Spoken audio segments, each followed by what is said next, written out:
ಆತ್ಮೀಯರೇ, ಸಂಘರ್ಷ ನ್ಯೂಸ್ಗೆ ಹಾರ್ದಿಕವಾದಂತಹ ಸ್ವಾಗತ. ನಮ್ಮ ಗ್ರಾಮ ಪಂಚಾಯಿತಿಗಳು ಬಡವರ ನಿರ್ಗತಿಕರ ಹಳ್ಳಿಗಳನ್ನು ಸುಧಾರಣೆ ಮಾಡಬೇಕು ಅಂತ ಹೇಳಿ ಸರ್ಕಾರ ಲಕ್ಷಾಂತರ ರೂಪಾಯಿ, ಕೋಟ್ಯಾಂತರ ರೂಪಾಯಿ ಪ್ರತಿ ವರ್ಷ ಏನಪ್ಪ ಅಂದ್ರೆ ಆ ಹಣವನ್ನು ಮೀಸಲಿಟ್ಟು ಎಲ್ಲ PDOಗಳಿಗೆ ಅವ್ರದ್ದೇ ಆಗಿರ್ತಕ್ಕಂಥ ಹಕ್ಕು ಬಾಧ್ಯತೆಗಳನ್ನ ಕೊಟ್ಟು ನೋಡ್ರಪ್ಪ ಅದನ್ನು ಸರಿಯಾಗಿ ಕೆಲಸ ಮಾಡ್ರಪ್ಪ ಅಂಥೇಳಿ ಡೈರೆಕ್ಷನ್ ಕೊಟ್ಟಿರ್ತಾವೆ. ಆದರೆ ರಬಕವಿಬನಹಟ್ಟಿ ತಾಲೂಕಿನ ಏನು ಕುಲ್ಲಹಳ್ಳಿ ಗ್ರಾಮದಲ್ಲಿನ PDO ಆಗಿರ್ತಕ್ಕಂಥ ಸಂಗಮೇಶ್ ಸುರಗಾವಿ ಅವರು ಕಳೆದ 4-5 ತಿಂಗಳಿನಿಂದ ಏನಪ್ಪ ಅಂದ್ರೆ ಗಟಾರ್ನಾಗಿರ್ತಕ್ಕಂಥ ಎಲ್ಲ ಹೊಲಸನ್ನು ದಲಿತ ಕೇರಿಗೆ ಹೋಗುವ ಬೈಪಾಸ್ ರಸ್ತೆ ರೀತಿಯಲ್ಲಿ ಆ ರಸ್ತೆಗೆ ತಂದು ಒಗೆದು ಬಿಟ್ಟಾರ. ಅಲ್ಲಿಯ ಸಾರ್ವಜನಿಕರು ನಿರಂತರವಾಗಿ ಅವರಿಗೆ ಫೋನ್ ಹಚ್ಚಿ, ಸರ ಇದನ್ನು ದಯವಿಟ್ಟು ತಾವು ಸ್ವಚ್ಛ ಮಾಡಿರಿ ಅಂದರೆ ಕಳೆದ 4-5 ವರ್ಷಗಳಿಂದ ಅವರು 4-5 ತಿಂಗಳಿಂದ ಅವರು ಇದನ್ನು ಮಾಡ್ತಾ ಇಲ್ಲ. ಇಂತಹ ಒಂದು 4-5 ತಿಂಗಳು ಬಿಟ್ಟರೆ ಇದು ಕೇವಲ ನಿರ್ಲಕ್ಷ್ಯ ಆಗೋದಿಲ್ಲ. ಇದು ಸಾರ್ವಜನಿಕರ ಆರೋಗ್ಯ ಮತ್ತು ದಲಿತರ ಮಾನವ ಹಕ್ಕುಗಳ ಉಲ್ಲಂಘನೆ ಆಗ್ತದೆ ಅನ್ನೋ ಪರಿಜ್ಞಾನ ಈ ಸಂಗಮೇಶ್ವರ್ಗ ಅವರಿಗೆ ಐತಿಲ್ಲೋ ಗೊತ್ತಿಲ್ಲ. ಏನಪ್ಪ ಅಂದ್ರೆ ಅನುವಾಕ 14 ಎಲ್ಲರಿಗೂ ಸಮಾನ ಹಕ್ಕು, ಅನುವಾಕ 17 ಅಸ್ಪೃಶ್ಯತೆ ನಿಷೇಧ, ಅನುವಾಕ 21 ಆರೋಗ್ಯಕರ ಜೀವನ ನಡೆಸುವ ಹಕ್ಕನ್ನು ಇವರು ಕಸಿದುಕೊಂಡಂಗೆ ಆಕತಿ. ಅದು ವಿಶೇಷವಾಗಿ ದಲಿತ ಕೇರಿ ಬಳಿ ಇಂಥ ಗಲೀಜು ಹಾಕಿದ್ರೆ ಇದು ಕೇವಲ ನಿರ್ಲಕ್ಷ್ಯ ಆಗಂಗಿಲ್ಲ, ಇದು ಉದ್ದೇಶಪೂರ್ವಕವಾಗಿನ ಮಾಡಿದ್ದಾರೆ ಅನ್ನುವಂಥದ್ದು ಮೇಲ್ನೋಟಕ್ಕೆ ಗೊತ್ತಾಗ್ತಾ ಇದೆ.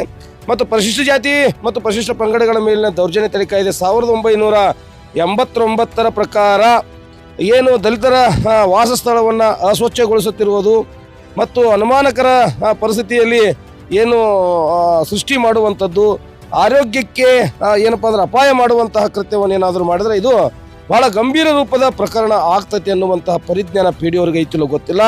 ಕರ್ನಾಟಕ ಗ್ರಾಮ ಸ್ವರಾಜ್ಯ ಮತ್ತು ಪಂಚಾಯತ್ ರಾಜ್ಯ ಆ್ಯಕ್ಟ್ನ ಪ್ರಕಾರ ಚರಂಡಿ ಸ್ವಚ್ಛತೆ, ಕಸ ವಿಲೇವಾರಿ, ಸಾರ್ವಜನಿಕ ಆರೋಗ್ಯ ಕಾಪಾಡುವುದು ಇವರ ಜವಾಬ್ದಾರಿ ಆಕತಿ. ಅಲ್ಲದೇನೆ ಎನ್ವೈರ್ಮೆಂಟ್ ಪ್ರೊಟೆಕ್ಷನ್ ಆ್ಯಕ್ಟ್ ಏನೈತಲ್ಲ, ಈ ಆ್ಯಕ್ಟನ್ನು ಕೂಡ ಸಂಪೂರ್ಣವಾಗಿ ಉಲ್ಲಂಘನೆ ಮಾಡಿರುವಂಥದ್ದು. ಇದು ಕೂಡ ಏನಪ್ಪಾ ಅಂದ್ರೆ ಕಸ ಗಟಾರ ನೀರು ದುರ್ವಾಸನೆಗಳಿಂದ ಏನಾದರೂ ಮಲೇರಿಯಾ, ಡೆಂಗ್ಯೂ, ಚರ್ಮ ರೋಗ ಇದೆಲ್ಲ ಕೂಡ ಸೃಷ್ಟಿಯಾಗುವಂಥ ಸಂಭವ ಇರ್ತೈತಿ.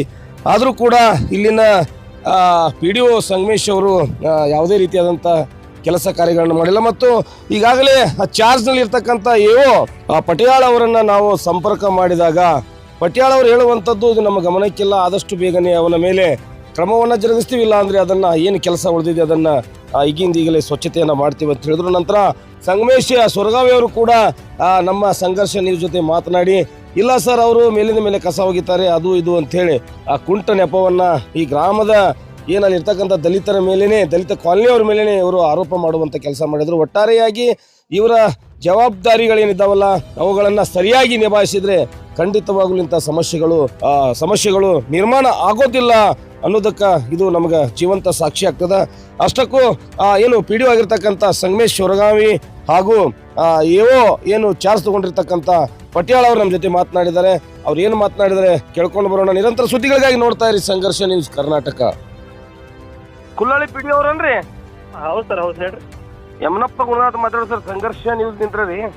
ಹಾಂ ಸರ್, ನಮಸ್ತೆ ಹೇಳಿ ಸರ್. ನಮಸ್ಕಾರ. ಈಗ ನೀವು ಕುಲ್ಲಹಳ್ಳಿ ಒಳಗಡೆ ಅಲ್ಲಿ ದಲಿತ ಕೇರಿ ಹತ್ತಕ್ಕ ಅವೆಲ್ಲ ಗಟರ್ ತೆಗೆದು 4 ತಿಂಗಳ ತೆಗೆದಿರತ್ತೆ ಸರ್. ಅದು ಏನಾಗೈತಿ ಅಂತ ಕೇಳ್ತಾರೆ. ಈಗ ಅದು ಕಂಟಿನ್ಯೂಸ್ ಅಲ್ಲಿದು ಕುಟುಂಬದವ್ರು ಏನ್ ಮಾಡ್ತಾರ, ರೋಡ್ ಮೇಲೆ ತಂದ ದನಗಳದು ಇದನ್ನ ಹಾಕ್ತಾರ್ರಿ, ಏನು ಅನ್ಕಟ್ ಮಾಡಿರ್ತಾರಲ್ರಿ, ಅದನ್ನ ತೆಗಿತಂತ ಏನ್ರಿ ನಾಳೆಗೆ ತೆಗೆದು ಕ್ಲೀನ್ ಮಾಡಿದ್ವಿ. 15 ದಿನಕ್ಕೊಮ್ಮೆ 20 ದಿನಕ್ಕೊಮ್ಮೆ ತಗೋತಾ ಇದೀವ್ರಿ. ಇಲ್ಲ ಸರ್, ಈಗ ಅಲ್ಲಿ ಅವ್ರು ನಮ್ಮ ಸಾರ್ವಜನಿಕರು ಫೋನ್ ಮಾಡಿ ಹೇಳ್ಯಾರು 3-4 ತಿಂಗಳಾತ್ ನಿಮ್ಗೆ ಅವರು ಗಂಟು ಬಿದ್ರು ನೀವು ತೆಗಿವಲ್ರತ್ತ. ಇಲ್ಲ ಸರ್, ಅದು ಈಗ ಯಾರು ನಿನ್ನೆ ಮನೆ ಹೇಳ್ರಿ, ನಮ್ಗ ಸ್ವಲ್ಪ JCB ಪ್ರಾಬ್ಲಮ್ ಆಗೈತಿ. ನಾಳೆ ಈಗ ನಿಮ್ಗೆ ಗೊತ್ತೈತ್ರಿ ಅವ್ ಚರಂಡಿ ಅದು ಇದ್ದು ಅಂದ್ರೆ ಈಗ ಅಲ್ಲಿ ಸಿಕ್ಕಾಪಟ್ಟಿ ಸಾರ್ವಜನಿಕರಿಗೆ ತೊಂದರೆ ಆಗತೈತಿ. ಕ್ಲಿಯರ್ ಮಾಡಾತಾರ್ರಿ ನಮ್ಮ ಹುಡುಗರು, ಕಂಟಿನ್ಯೂಸ್ ಡೆಂಗು, ಮಲೇರಿಯಾ, ಚರ್ಮ ರೋಗ, ಬೇರೆ ಬೇರೆ ಕಾಯಿಲೆಗಳು ಬರ್ತಾವ ಸರ್. ಹೌದೌದು. ಇಲ್ಲ ಸರಿ ದಲಿತ ಕೇರಿ ಅಂತ ತಕ್ಷಣ ನಿರ್ಲಕ್ಷ್ಯ ಮಾಡಬೇಡ್ರಿ ಸರ್. ಇಲ್ಲ ಸರ್, ಇಲ್ಲ ಎಲ್ಲ ಕಡೆ ನೀವು ಗ್ರಾಮ ಪಂಚಾಯತಿ PDO ಇದೀರಿ ಅಂದ್ರೆ ಅದ್ರ ಸ್ವಚ್ಛತೆ ಇಡೋದು ನಿಮ್ ಕರ್ತವ್ಯ ರೀ ಸರ್. ಮಾಡ್ತೀವಿ ಸರ್. 2-3 ತಿಂಗಳ ದಾಟಿದ್ರೆ ಅದು ಉದ್ದೇಶಪೂರ್ವಕ ಮಾಡ್ದಂಗ ಆಕೈತಿ ಸರ್. ನೀವು ಇಲ್ಲ ಸರ್, ಇಲ್ಲ ಸರ್, ಕ್ಲೀನ್ ಮಾಡ್ತೀವಿ ಸರ್. ನಾಳೆ ಕ್ಲೀನ್ ಮಾಡಿ ಮಾಡ್ರಿ. ಸರಿ ಸರ್. ಸರ್, ಈಗ ನಿಮ್ಮ ಸಂಗಮೇಶ್ ಸುರಗಾವಿ ಅವರು ಕೊಲ್ಲಹಳ್ಳಿ PDO ಅವರು ಅಲ್ಲಿ ರಸ್ತೆ ಮ್ಯಾಲ ಗಟ್ರ ತೆಗೆದು ಉಗಿದು 3-4 ತಿಂಗಳ ಮ್ಯಾಲ ಆಯ್ತು ಸರ್. ಎಲ್ಲಿ ಹೇಳ್ರಿ? ದಲಿತ ಕೇರಿ ಈಗ ಹೋಗುವಂತ ಒಂದು ಬೈಪಾಸ್ ರೋಡ್ ಐತ್ರಿ, ಗಟ್ರನಾಗಿಂದ ಎಲ್ಲ ಹೊಲಸ್ತಾಗ ರಸ್ತೆ. ಕುಲ್ಲಹಳ್ಳಿ ಹೇಳ್ತೀರಿ? ಕುಲ್ಲಹಳ್ಳಿ. ಅದನ್ನ ಸ್ವಚ್ಛತೆ ಮಾಡ್ತಾ ಇಲ್ಲ ಸರ್ ಅವರು. ಈಗ ಫೋನ್ ಹಚ್ಚಿದ್ರೆ ಫೋನ್ ಮೊದಲು ಇಟ್ಲಿಲ್ಲ, ಈಗ ಹಚ್ಚಿ ಹೇಳಿದ್ರು ಇಲ್ರಿ ಅದ ಕಸ ಹೋಗಿತ್ತಾರ ಅದ ಕುಂಟ ನೆಪ ಹೇಳಕತ್ತಾರ್ರಿ. ಹಾ. ಸರ್ ಕುಂಟ ನೆಪ ಬೇಡ, ಅವ್ರದ್ದು ಕರ್ತವ್ಯ ರೀ, ಅದು ಪಿಡಿಒ ಅವ್ರದ್ದು ಕರ್ತವ್ಯ ಸ್ವಚ್ಛತೆ ಮಾಡ್ಬೇಕು ಸರ್ ಊರುಗಳು ಕೇರಿಗಳನ್ನೆಲ್ಲ. ಇಲ್ಲ ನಾ ಮಾತಾಡ್ತೇನ್ರಿ. ಅವ್ರ ಉದ್ದೇಶಪೂರ್ವಕ ಮಾಡಬೇಡ ಅಂತ ಹೇಳ್ರಿ ಸರ್. 4 ತಿಂಗಳಿಂದ ಅಲ್ಲಿ ಸಾರ್ವಜನಿಕರು ನಮ್ಗೆ ನ್ಯೂಸ್ ಫೋನ್ ಹಚ್ಚಿ ಹೇಳುವಷ್ಟು ಏನ ಅಷ್ಟು ನಿರ್ಲಕ್ಷ್ಯ ಮಾಡಬಾರ್ದು ಸರ್ ಅವ್ರು. ಇಲ್ಲ ನೋಟಿಸ್ ಏನಾರು ಒಂದು ಕೊಟ್ಟಿಗೆ ಅವ್ರ ಮೇಲೆ ಕ್ರಮ ಜರುಗಿದೆ ಸರ್. ಈ ರೀತಿ ಮಾಡಿದ್ರೆ ಏನ್ ಮಾಡುದು ಸರ್? ಎಲ್ಲಾ ಬರೀ ದುಡ್ಡು ಗಳಿಸಾಕ ಮುಂದೆ ಹೋಗ್ತಾರೆ, ಇಂಥವೆಲ್ಲ ಸಾರ್ವಜನಿಕ ಕೆಲಸ ಮಾಡಿದ್ರೆ ಮಾಡಂಗಿಲ್ಲ ಸರ್ ಇವ್ರು. ಇಲ್ಲ ನಾನು ಹೇಳ್ತೀನಿ, ಮಾಡ್ಲಿಲ್ಲ ತಂದ್ರೆ ನೋಟಿಸ್ ಇಶ್ಯೂ ಮಾಡಿ ಮುಂದಿನ ಆಕ್ಷನ್ ಚಾಲು ಮಾಡ್ತಾರೆ.